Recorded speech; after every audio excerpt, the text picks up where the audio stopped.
Yeah.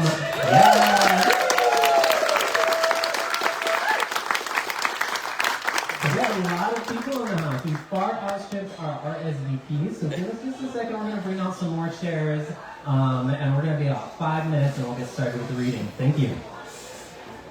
That means you keep talking amongst yourselves. Or you could. Tell us a story. I did see Mike Birbiglia last night. I am inspired. Let's start telling stories. Yes.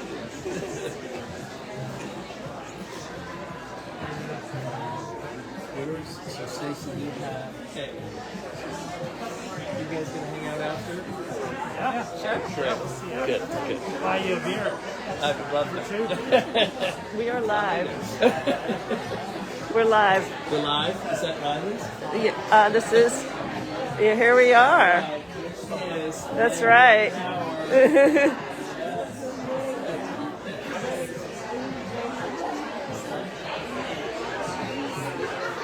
And the crowd is excited.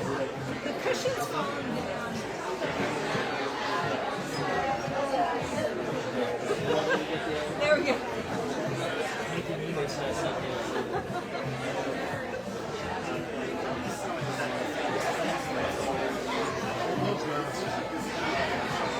So where's Riley?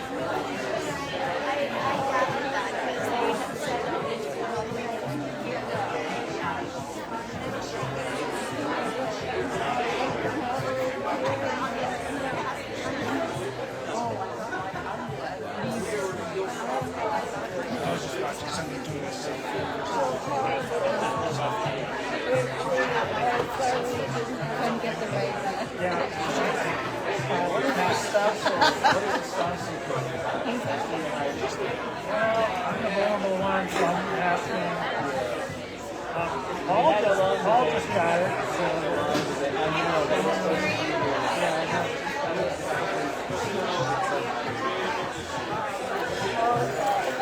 I just thought, I have an extra one if you want a mask.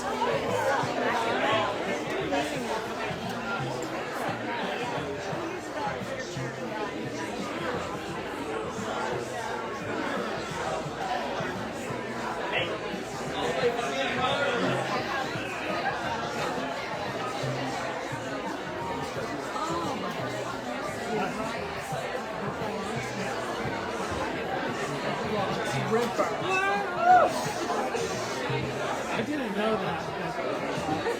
I was like, I can't stop thinking about it. That's kind of interesting. It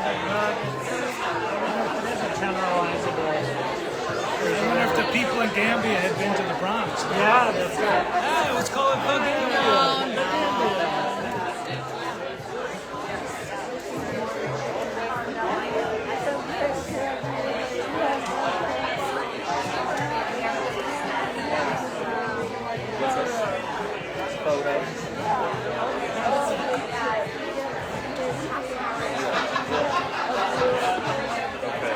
Yeah, Stacy, sit next to Marty.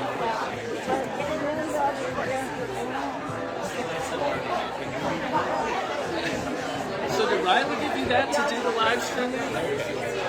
Nice. Where's Riley?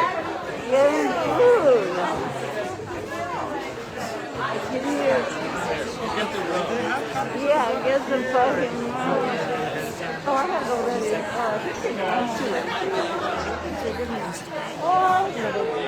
They wouldn't have to bring it up. Yeah, okay. Get more people. What was that thing you were involved in? Get in the crowd. Oh, ASMR for The actual reading will be starting. we were in this year. Go see if they're selling the book. Oh, okay, yeah. We were in one of my friends went to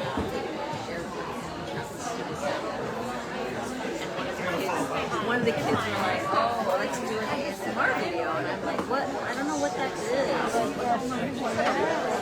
I had no idea what it was, so I was just, are you doing it? She said what it was. Did you get my email? And we ended up being I'm not gonna make you don't talk right now. You don't have to do anything, but I just want to say hi. You're such a badass. So You. We'll talk. How am I? Anyway, I just wanted to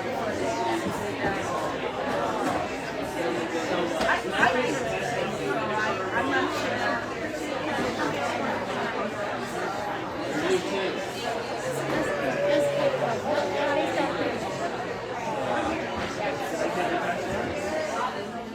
Well, if you're gonna post it on there.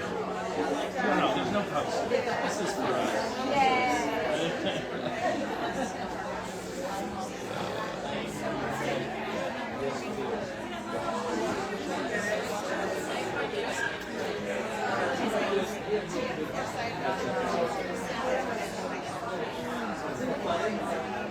So what do you know what it is?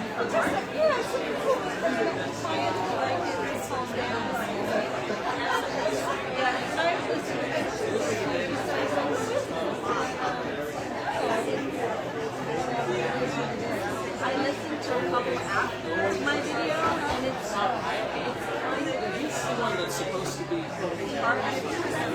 audio. So the funny thing is I didn't know what it was. So what did you do?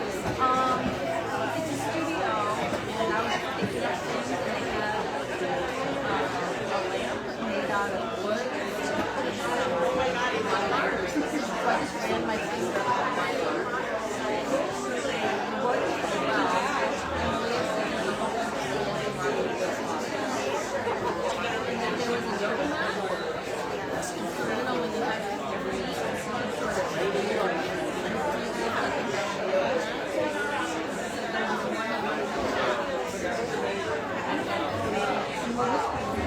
Love.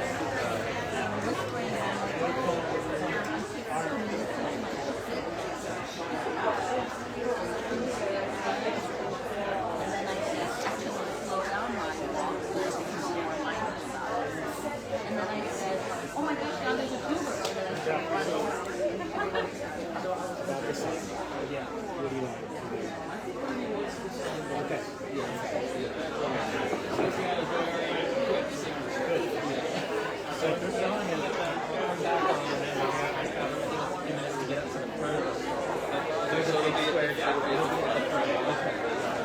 There's a standard pathway to get there. And then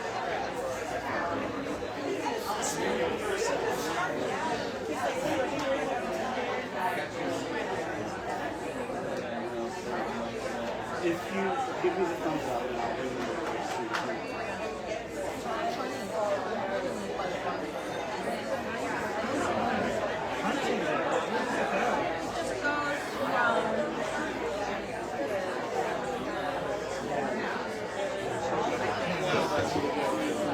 Okay.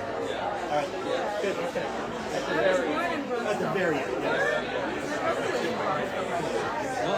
yes, sir.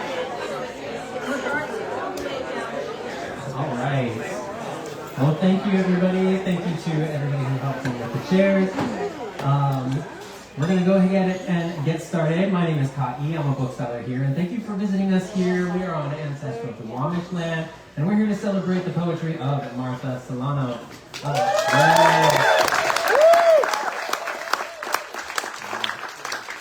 If you love tonight's event, I encourage you to check us out on thirdplacebooks.com. We have poetry events all the time. In fact, every single month, on the second Thursday of the month, we have an open reading with the African American Writers Alliance. It's a really good time. I encourage you to come and check it out. Before we begin, just a few notices. We're very fortunate to share a space with Chuck's Hop Shop. Unfortunately, we don't share a liquor license. So drinks, alcoholic beverages are going to have to stay on that side. Anything else can come over here, that's fine. And then there's going to be time for signing at the end of tonight's event. That's going to be up at the front of the store. I will be back up here at the end to give a little more direction about how that's going to go ahead. All right, without further ado, I am so pleased to welcome Martha Silano and friends to Third Place Books. Tonight we're going to be hearing from Martha's friends, poet colleagues, and loved ones as they give voice to her work. Here to introduce them is Kevin Kraft, Executive Director of Poetry Northwest Editions. Welcome, Kevin.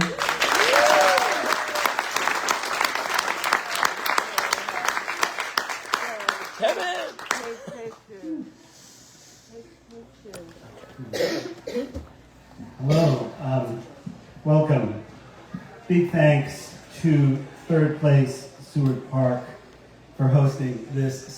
event tonight. And thank you all for coming to celebrate the launch of This One We Call Ours by Martha Silano.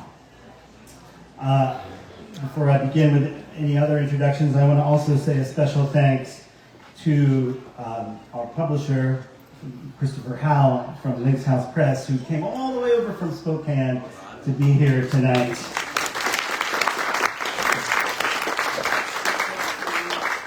Chris found the book in the contest pile and awarded it the Blue Lynx Prize, and shared that news with Linda Beards, who's in the house tonight as well. Linda Beards is the editor of the Pacific Northwest Poet Series, and she selected the book to highlight in that prestigious series as well. So we're celebrating a double whammy for Martha tonight. It's better from this angle. And we're so happy, of course, that Martha could be here to celebrate with us. She asked a group of us to read for her, which is what we're going to do con gusto. I'll introduce her in a minute. First, let me tell you briefly about tonight's readers, who will appear in the following order. You can find out a lot more about each of these writers online, and maybe they'll say a little bit more about themselves and their relationship to Martha and her work if they want to when they come up. But here they are in this order. There's Rhonda Broach, who's a student of poetry and the author of 2 books, Chaos Theory for Beginners and Lake of Fallen Constellations. There's Suzanne Edison, who's a mental health professional and who is the author of 2 books, Since the House is Burning and the Body Lives Its Undoing. There's Kathleen Flanagan, who's the former poet laureate of Washington State and the author of 3 books, Famous, Plume, and Post-Romantic. There's Lyanda Haupt, who is a naturalist and a teacher and the author of 6 books, most recently Rooted, Life at the Crossroads of Science, Nature, and Spirit. There's Rebecca Hooves, who is the executive director of Seattle Arts and Lectures and the author of 2 books, Grenade and Self-Storage. There's Erin Maloney, who's racing to get here from the ferry line. We'll fit her in when she gets here. Who's a former editor of Poetry Northwest and a bookseller at Eagle Harbor Books, the author of 3 books, most recently, Site of Disappearance, lovely book. There's Jed Myers, a psychiatrist who I'm told just sort of gave up that particular profession. But the insights endure, right? The author of 8 books, most recently, Learning to Hold. There's Susan Rich, who teaches at Highline Community College and travels all over the world doing various poetry chores and jobs and making connections. Is the author of 6 books, most recently, Blue Atlas. There's Heidi Seaborn, the executive editor of the Adroit Journal, the author of 6 books, most recently, An Insomniac Slumber Party with Marilyn Monroe. There's Molly Tenenbaum, who's a musician and a teacher of music, and the author of 5 books, most recently, The Arborists. And there's Carrie Wason, a freelance editor and associate editor at Poetry Northwest, and the author of 3 books, most recently, The Slip. Now that's a lot of book titles. But I like to think they add up to just one Martha Silano title. Can Martha title a poem or what? A few examples. My son has a girlfriend and other things I can't tell my mother.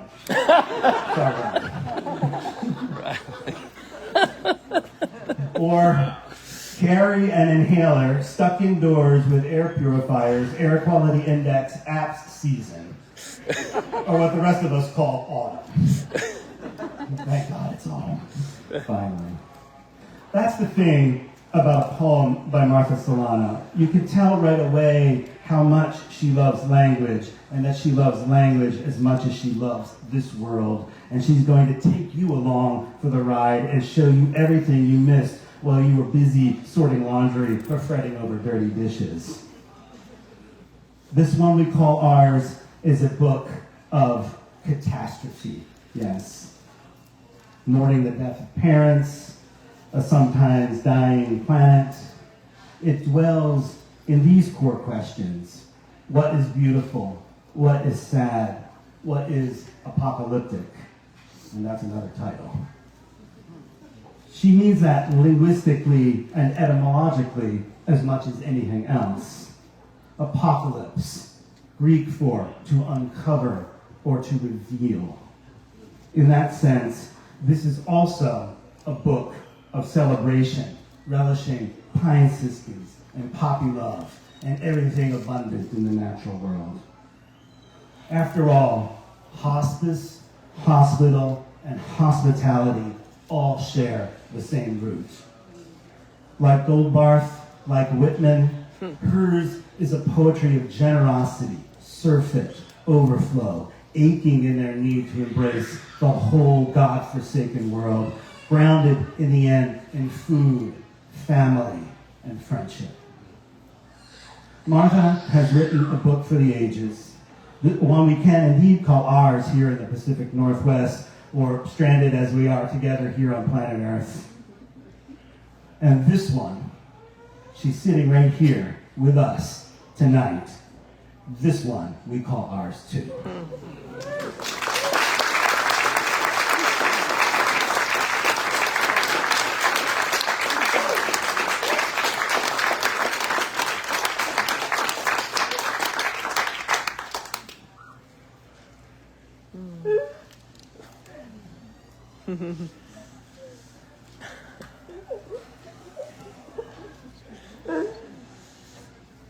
Marty, so much love. You know, I wrote something out, and if I can see it, I'll read it. Something wonderful happened the first year of COVID. I had to stay home, and because I had to stay home, and Marty had to stay home, and our friend Kelly had to stay home, every Thursday night we got together and wrote for 2 hours. We wrote exercises for each other, and we wrote to each of those over the 2 hours. So can you imagine, in one entire year, 3 poems a night? It was magical, absolutely magical, and some of these poems are in this book. The poem starts absolutely magical, and talking about wonder and language and curiosity. That's what Marty has, and she is so generous to share that with us. So generous. Thank you.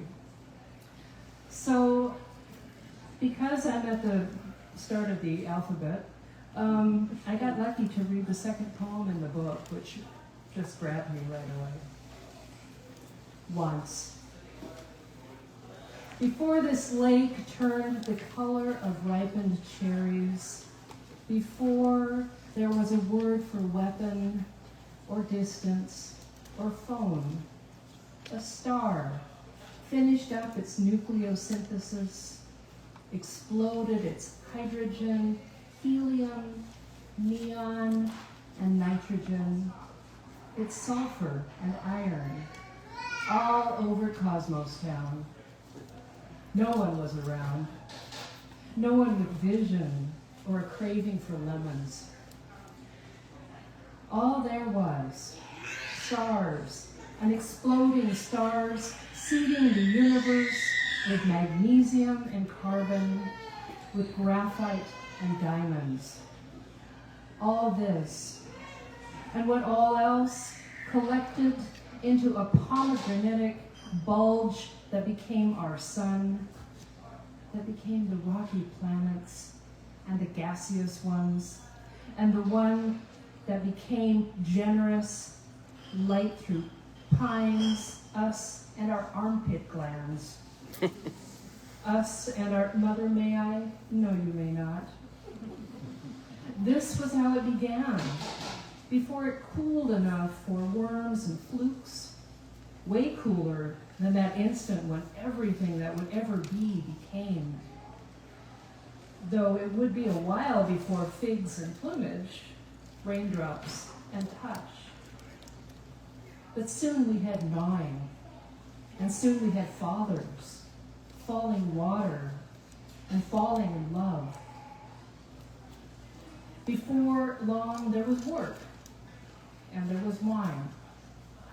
Observances like the Feast of Assumption. Soon after, there was rot and grief. But before that, the electrons and quarks, protons and neutrons. Somehow we got hummingbirds, and pavement, dorsal fins, and cilantro. Somehow anger and shame and faith. Now we are a place for lace and egrets. Now we have mouthwash and redwoods. It's sweet, like a good pear, sour like probiotic yogurt. It began, and it seems like a novel by Tolstoy, like it will never end. But one day, zip, zap, zap, zip, the sun will supernova, and we will give back our copper and plutonium, our aluminum and titanium. The calcium in our bones will contract into dimensionless singularity, along with all our shiny silver fillings, our stalks of wheat, our shocks of turquoise hair.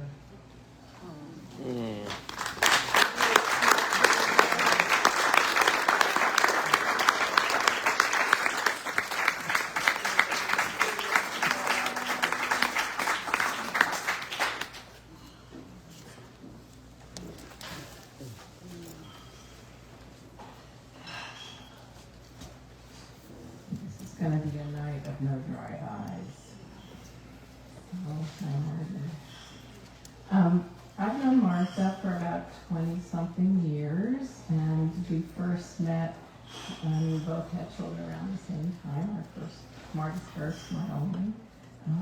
Riley, you don't have to. And later on, when I went to graduate school, many years later, I did an independent study at Crab Creek Review, and Marty was my mentor, and she helped me understand how it was to have to read 200 poems in a very short period of time and make decisions. And she was so generous. The word generous comes up a lot, I think, with Marty. Generous in her willingness to help other poets along the way, generous with her ideas, generous with her time. The other thing that Marty and I have somewhat in common is that my mother died of ALS. And that was over 30 years ago. And I know a little bit about that horrible disease. And I am so grounded in what Marty is doing to allow us to be generous with her. So I thank everybody for being here. I'm going to read on the outside, page 80 for anyone who's following along. I'm a tousled cosmos, a strongly winged daisy, a wound down reef on the inside. I'm just me, heart beating like a garbage truck backing up your street. An ordinary Wednesday, an odd or even day in June. What I want is difficult to pronounce, is something I need to look up, check the spelling. Does it even exist? Or the simplest, an apple, a small white bowl of green grapes, a mask that fits. 2 days before she died, my mother told me, of all my births, yours was the easiest. Of all my births, yours was the one that did not almost kill me. 2 days before she died, how did I let her hang up the phone without telling me everything? Each day I wake up wanting to ask her one last question. Which bird landed in her plum tree? Catbird, thrasher, both male and female, cardinals, house finch, mockingbird, Carolina wren. On the outside, a tornado passes through my hair. On the inside, I incline toward the bird with the thinnest whistle.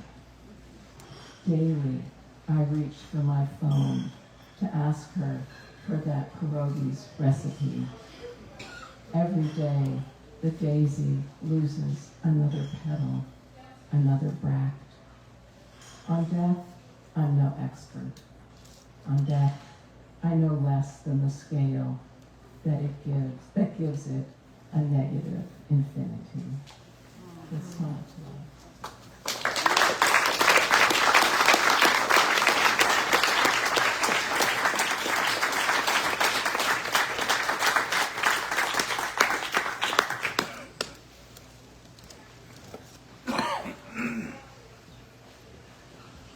Hi, I'm Kathleen Flanagan.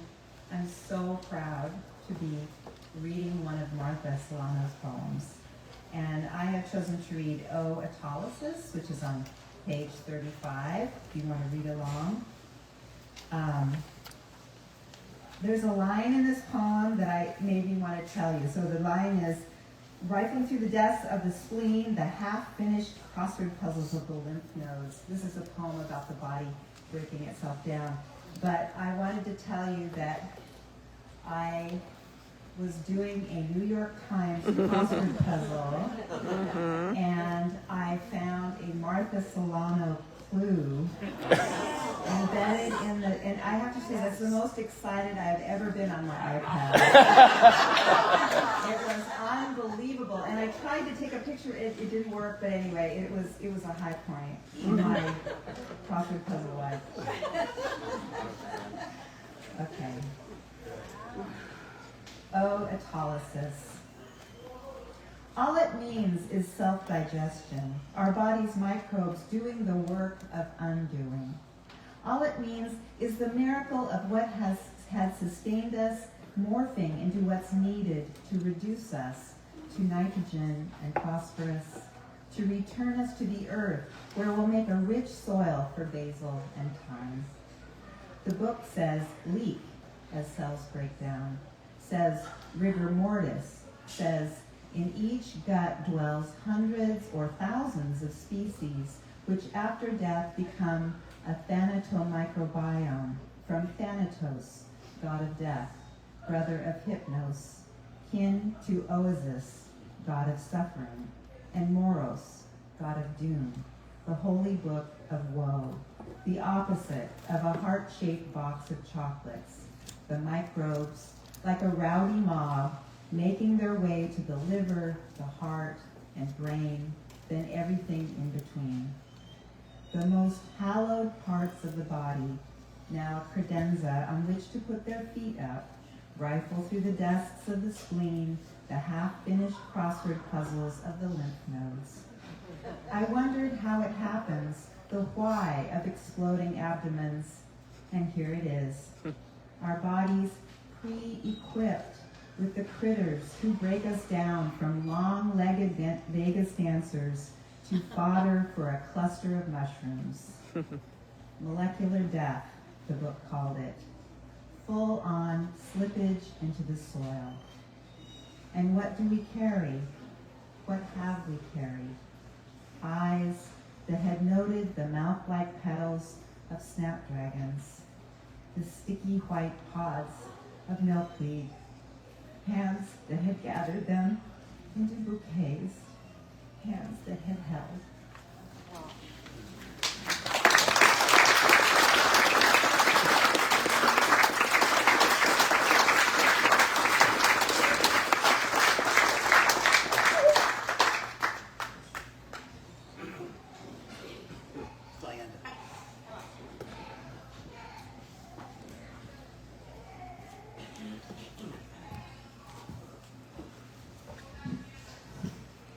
Hi. I'm so grateful to be here. Congratulations on your beautiful, beautiful work, Martha. So one of the things that has always inspired me about Martha's work was her role as a poet and mother. And we sometimes talked about being writers and mothers, and I have one kid, and I'm a mere prose writer, and it was so hard. So here's this woman who has 2 kids, and is this poet. I've always felt so in awe. And one of my very favorite poems about parenthood, by anyone in any time, is Martha's poem from The Little Office of the Immaculate Conception, the poem by that title. There's this great litany of moments. Oh, perpetual snot. Oh, paper clip in your mouth. Oh, stuck behind the gate for good reason. But I heard Martha recite that poem at Elliott Bay, and when she said, oh, paperclip in your mouth, I just snorted.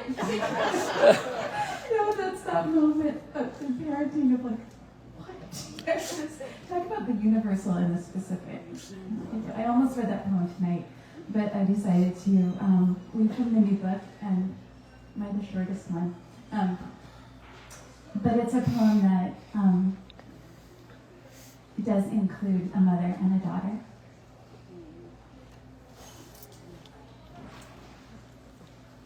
It's called When We Say It's the Little Things, We Really Do Mean It. A friend announcing at the end of a long phone call in which she shares her love of the red shoes and Moulin Rouge. I love you. How good that feels when you wake in the middle of the night. The worth of that unexpected gesture, like a lover who cleans out the dishwasher filter without being asked. It's the taste of that first sip of coffee, rich and strong, the Mr. Coffee cup warmer on your desk. It's having the right pen. It's a full water bottle, a piece of orange cranberry bread, warm and moist, crunchy with walnuts. We also love the big things, like Fatu and Najin, the last 2 white rhinos, a mother and her daughter. You can watch them on YouTube, snarfling in the Kenyan dust, the calming hum of insects all around, which is more of the little things, because mostly it's those, the insects outweighing our human bulk 17 times, bush crickets and pill bugs, bot flies and army ants that, when the time comes, will make quick work of our little and big bodies, our veined and ventricle hearts.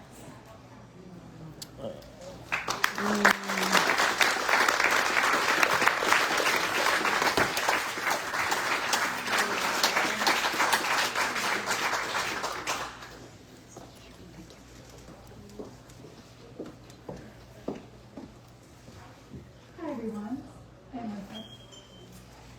Martha. Many years ago, gosh, 15, 17, 20 years ago, who knows, I was so lucky to be in a writing group with Martha, called the Ruby Group, where I got to write poems with Martha and to experience her generative genius. We got to work together to write poems every night, and if you've been in a writing group or got to work with Martha as a teacher, you know that she's a genius at coming up with writing prompts.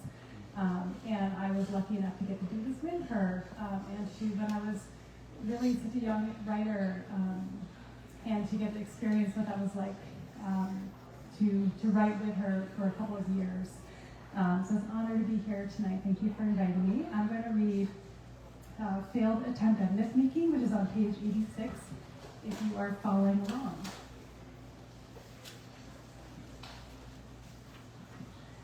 Failed attempt at myth-making. I wanted to write about terns. Which terns? The Caspians nesting on a very hot roof. What the conservation scientists said, they confused the dust from the cement plant with beach.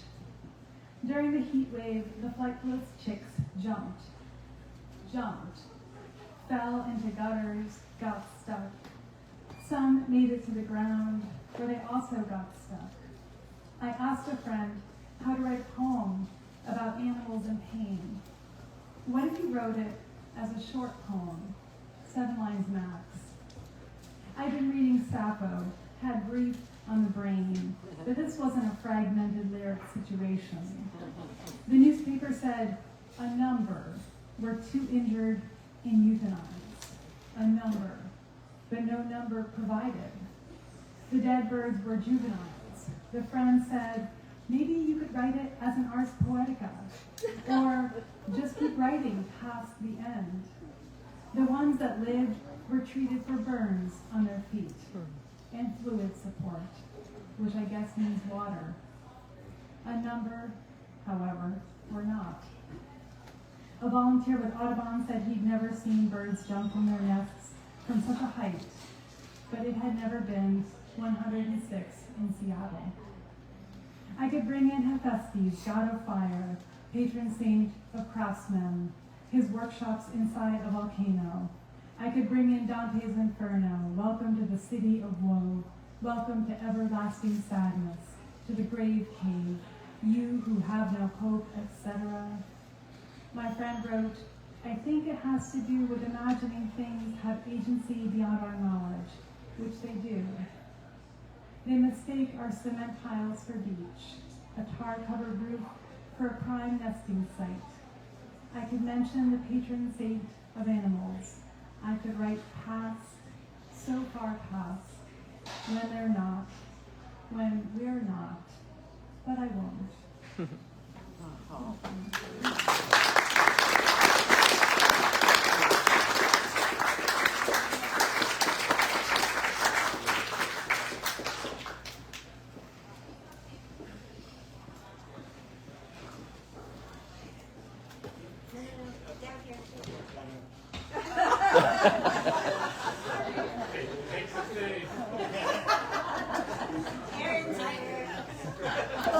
Fairy brain. I was so late, and so I'm back there in the back and not paying any attention.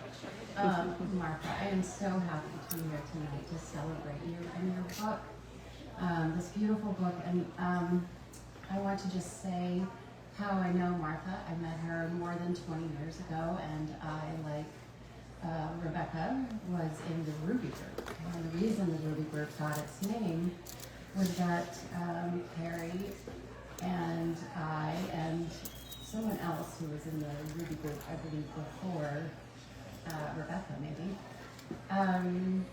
we were there and Martha was not, because she was in labor with Ruby. And so we decided that in Ruby's honor and Martha's honor, we were going to name the group the Ruby Group. And so I did want to read a poem that celebrates Miss Ruby. And it's called At the Prairie Creek Campground, Redwood National Park. On the lawn out front by the ranger station, 9 Roosevelt elk dozing and grazing, some with their cheeks to the grass, some sniffing the air like cats on a sunny afternoon. My daughter held her handstand for 20 seconds, not more than 10 feet from the largest bull. I read to her from a sign, never walk up to wild elk. But I wasn't walking, she said. After we goodbyed all 9, we crossed the Smith River, descended to our camp spot with steel-bolted bear storage, a sign insisting no crumbs camping. If we saw one, we shouldn't run but act large, fight them off with punches and kicks.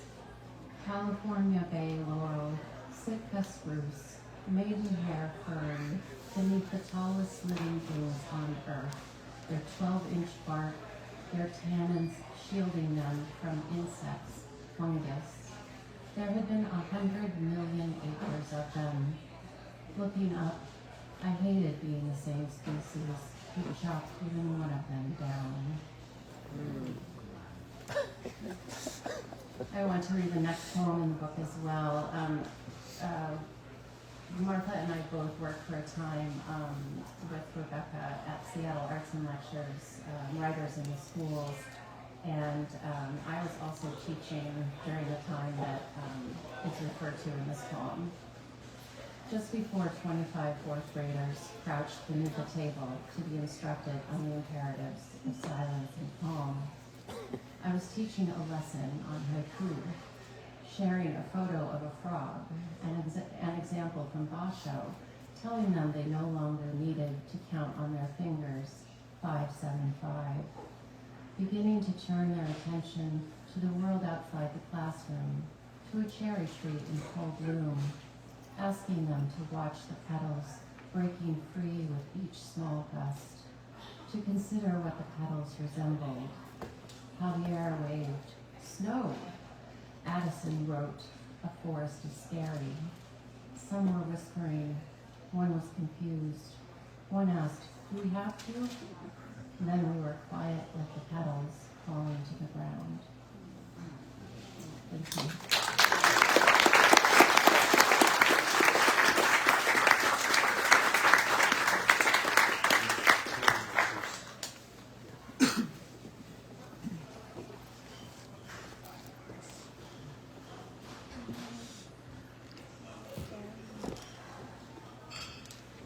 Hi, everybody. Wow, what a wonderful gathering. I'm Jed Myers. I know Martha also from being in a wonderful little poetry group in recent times. I've heard people say this evening that she's very generous. I want to say she's been amazingly encouraging. Whatever we're working on, whatever is in it that might come forth or open up or emerge, she hears it and invites it forth. It's been tremendous for me. Thank you. Thank you, thank you. I want to read a poem on page 81 called, great title, "I Love the World." I love the world. But now I know a mother can work in her garden for 10 hours, not know it's her last day alive. Now I know no one's there to deadhead the zinnias and the feverfew, even though the world is filled with injured geese and gulls, millions of acres of smoldering trees. I still love cantaloupe. How it sits on the kitchen counter waiting for my spoon to scoop its firm and juicy flesh. Even after I saw a photo of my mother's casket draped with grandmother's quilt, I still loved hearing about the field of white daisies down the road from her grave.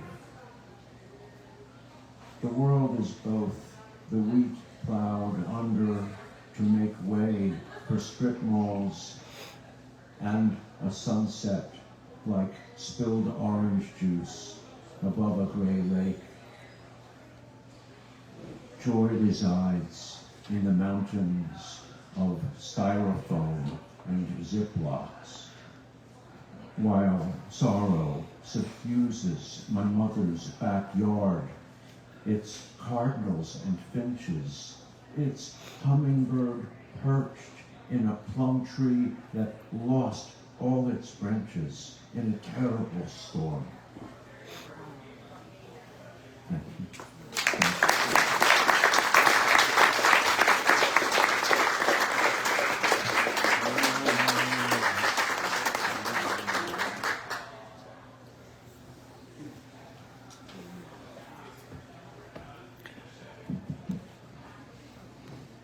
Hi everyone, I'm Susan Rich. Can you hear me in the back okay? Marty, there's a full room of people in here. Just thought I'd say. I've known Marty for over 25 years. Marty, you were one of the first people I met in town, and I think it had to be Kelly who brought us together. But my first memory, and it happened a lot, was sitting in your Subaru with you in the rain, laughing and talking about the poetry life and gossiping about poets who I hadn't met yet, but you were like giving me the deal. More recently, Marty has been an incredible supporter of the Bird Brains book that I'm working on. She was the first person to write back to me and say, could I have the bald eagle? And so I think of Marty as an eagle, quiet and strong. No rain. It's October and it hasn't rained. Why are we surprised? Sorry, I'm going to say page 32 for those who are reading in their hymnal. No rain. It's October and it hasn't rained. Why are we surprised? Why did we think it couldn't happen here, our home, the Pacific Northwest? Moss, mushrooms, mist. The lake so low, puzzled geese.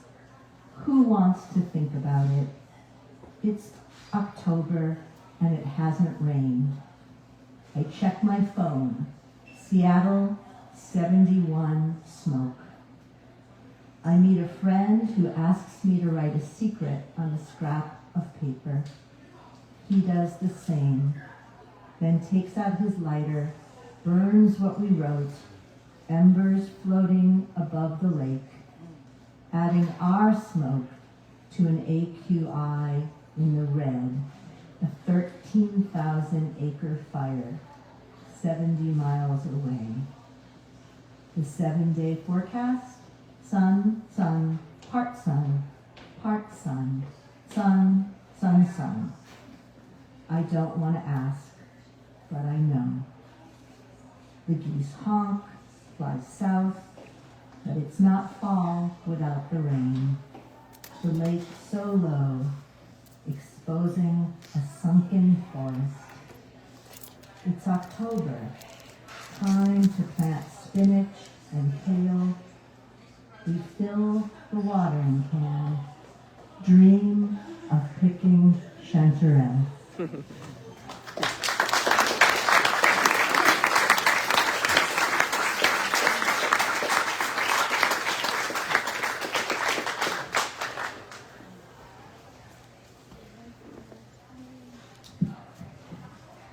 Hi everyone, I'm Heidi Seward, and I'm so honored to be able to read tonight. So I snagged an early version of this book, and I spent the month of August luxuriating in it, and I felt like some of these poems I had seen before, sometimes in earlier versions, because Jed and Tina Shulman is here tonight, and I were at a workshop with Marty where we call it the Swift Kickers group, because we swift kick each other's poems down to get all the shit out of them, make them good. And so I'd seen some of these poems, and yet it was like I was reading them again and new, and this book, I kept putting it down, like, oh my God, poem after poem after poem.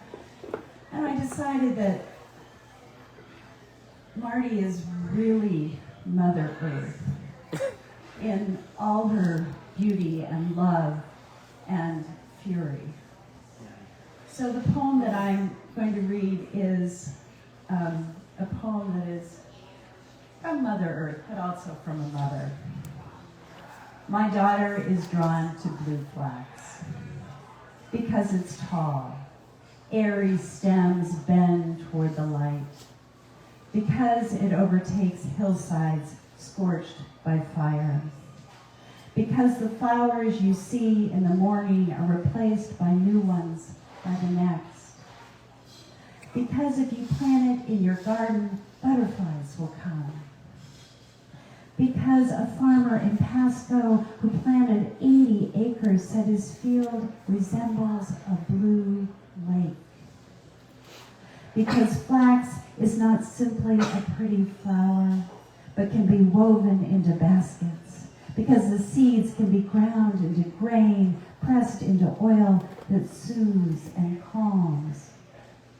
Because 30,000 years ago, cave dwellers died, spun, and braided its fibers into snares and seines and rope and string. Because linen shares a root with lineage. Because it's 3 times stronger than cotton. Because every fiber of her waves in the same breeze.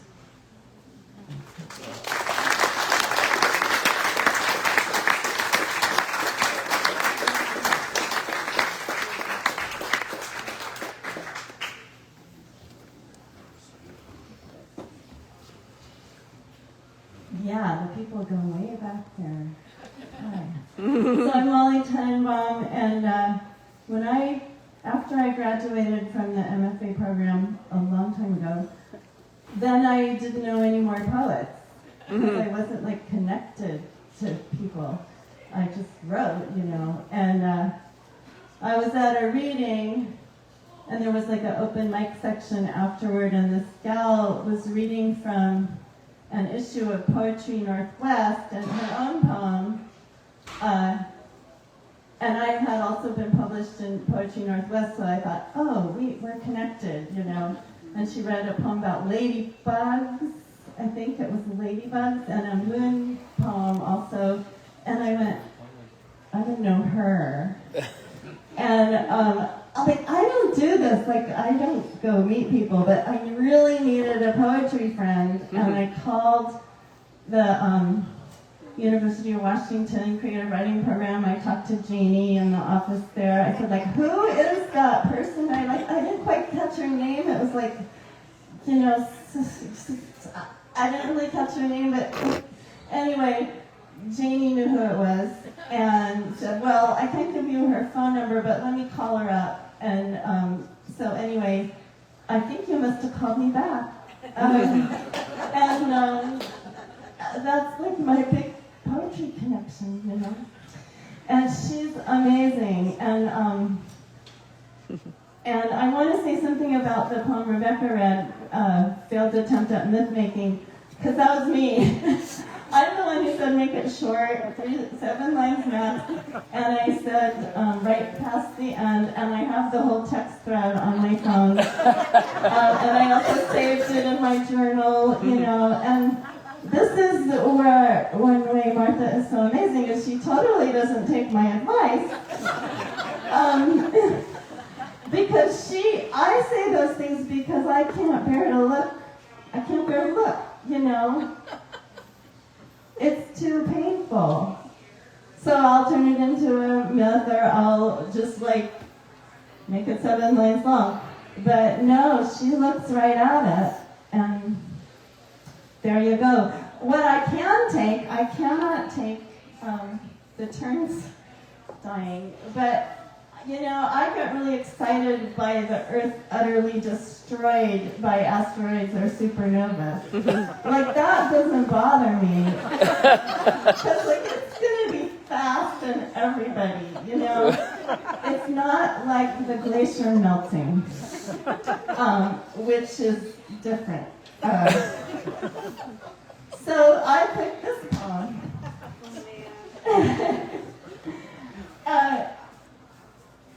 And the title of this poem is a headline from space.com. Planet killer asteroid found hiding in sun's glare may one day hit Earth. Planet killer asteroid found hiding in sun's glare may one day hit Earth. You heard it right, a planet killer. Its name, 2022 APZ, heading toward the rock you're spinning on. Another bit of news, a chance to raise your chances of having to reach for a Xanax at 2 or 3 a.m., preventing that thing you often succumb to on account of dirty bombs, the Thwaite Shelf about to drop into the Antarctic Ocean, causing the Thwaite Glacier to do the same. What my partner refers to as the dark night of the soul, which I thought he stole from F. Scott Fitzgerald's The Crack Up, but no. It's from a poem by St. John of the Cross. In Spanish, La Noche Obscura del Alma, which I kind of prefer, especially obscura. St. John's poem is a narration of the journey of the soul to the mystical union with God. Dark because, well, what else could it be? I mean, God being unknowable, the destination obscured. The article says there are 2,200 asteroids that have a decent chance of hitting us, creating what they call an asteroid apocalypse. Are you having a spiritual crisis yet? I just want to say one thing, space.com. I know it's your job to share news of the cosmos, but most of us don't need to know that in 2013, a much smaller asteroid shattered thousands of windows when it exploded over Chelyabinsk. That the sun hides many more than 2,000 asteroids. Maybe that's why we have the eyes that we do. Maybe we're not supposed to see this stuff. Maybe in the dark is where we belong.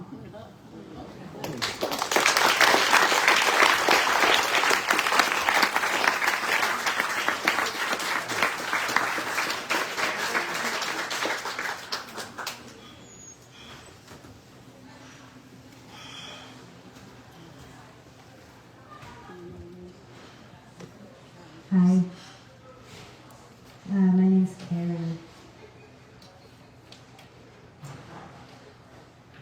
This is just, I've never been a part of something like this before, and I feel so grateful to have been asked.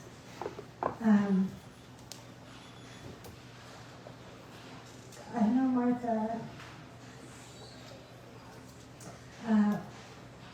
I don't even know how we got into the same group, though. Like, I don't remember how that actually came together. I asked you. Okay, so we were in the Ruby. I was in the Ruby group with Rebecca and Aaron and Martha and other people, and it lasted for a long time. Yeah, it lasted for a long time. And like Molly said just before me, when I graduated from the MFA program at UW after Martha, and that graduation was such an ending of what was community till then. I before graduate school, I didn't have a group of poets. I went to graduate school, I had a group of poets, and then it ended and I no longer had them, and I didn't even know if I'd be able to keep writing poems without assignments, without people holding me accountable, without other poets around me.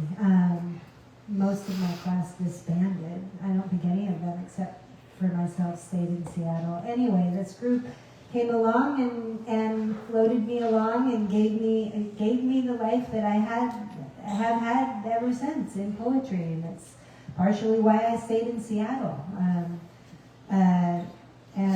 Martha was, instrumental in that, and also in all these years of just modeling the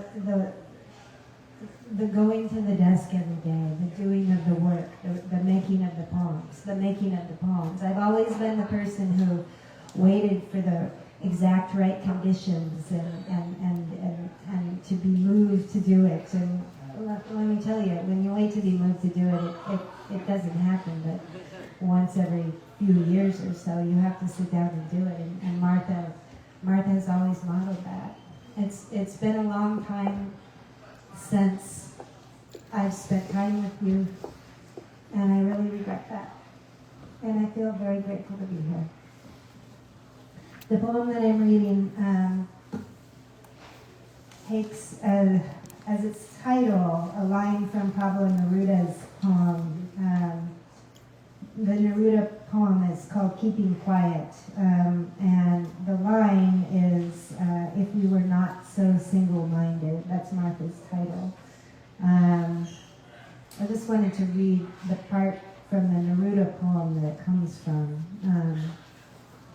If we were not so single-minded about keeping our lives moving, and for once could do nothing, perhaps a huge silence might interrupt the sadness of never understanding ourselves and of threatening ourselves with death. If we were not so single-minded, how they make it look easy, the slow traffic of cormorants, the lounging calm of a lion like abandoned property. Meanwhile, humans and their hammerstones. What's hidden is how we're more like dandelions than dragonflies. What's hidden is where the music goes once it escapes its strings, its hollow avenues of sound. How far has the first note traveled since the first note escaped the mouth of a siamang or whale? Perhaps, maybe when we die, we get to travel where music lives, the music of every heavy metal band, the melodies of our ancestors, the refrains of raptors. There must be a way to save us from ourselves. There must be a cloud or shroud or asteroid belt, a minor planet that can knock us back onto a non-deadly trajectory. Neruda suggests we should all stop. Imagine if we all did, walked out into late afternoon light to greet small pink blooms on a gnarled tree in a yard that could be anyone's.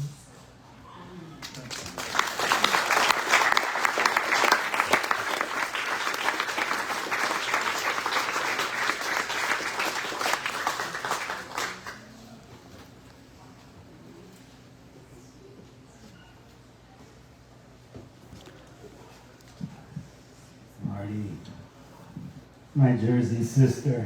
Yeah. I knew Martha before I knew Martha. Her aunt was my elementary school principal. I got the Silano treatment early. Before I read this last poem, I want to take a moment to thank Christopher Howell and Links House Press. This is a beautiful object. This is a beautiful book. This is something you want to treasure and keep and hold. They did a really good job with this book, and I'm so happy for it and that it's in the world now. Happy for you all that you get to take it home with you tonight with a signature. Yeah. We are all.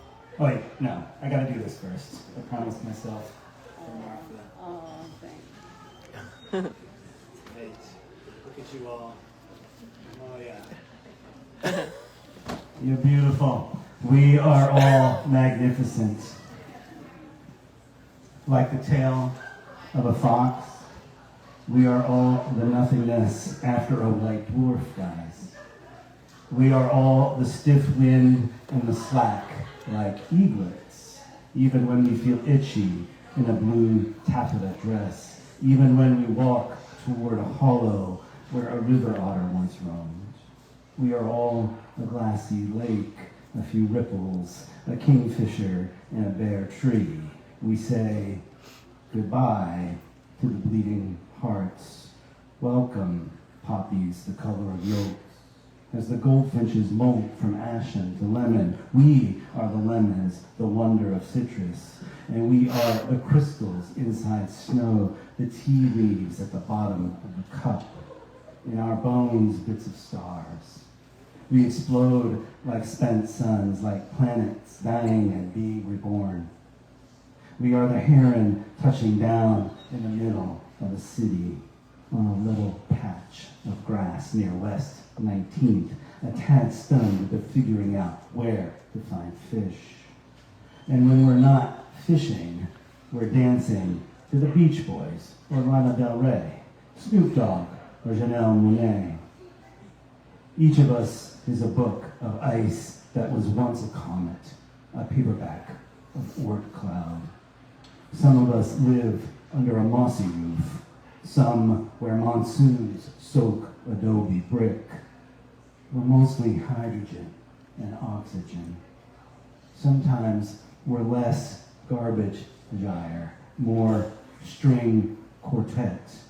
Sometimes we take catastrophe, turn it into a kiss.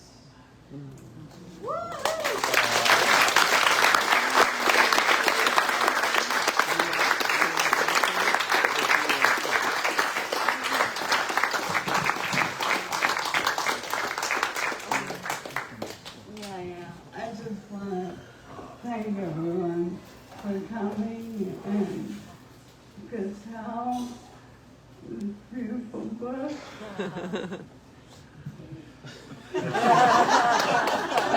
All the wonderful readers. Thank you so much.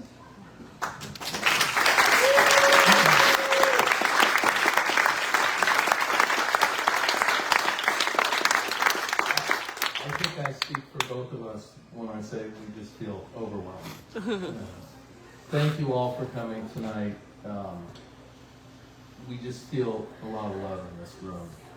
And that's really at the heart of Marty's work. So I hope you go home and enjoy this book and think about Marty. And thank you all again. And thank you to my hiking buddy, Kevin Cass. He put this together. Yeah.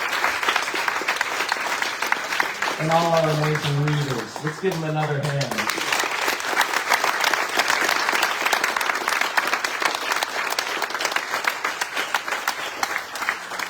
This is a joyful occasion. Marty's going to be signing books, and then she's going to be whisked away, but I would encourage you all to stick around. I think there will be fun and frivolity next door. But this is your chance to get your book signed. So she will be here for that. And thanks again to Third Place. Thank you so much. And if you're staying for the signing, please stay seated while I go over the signing protocol. Thanks, everyone. The signing line is going for to watching. form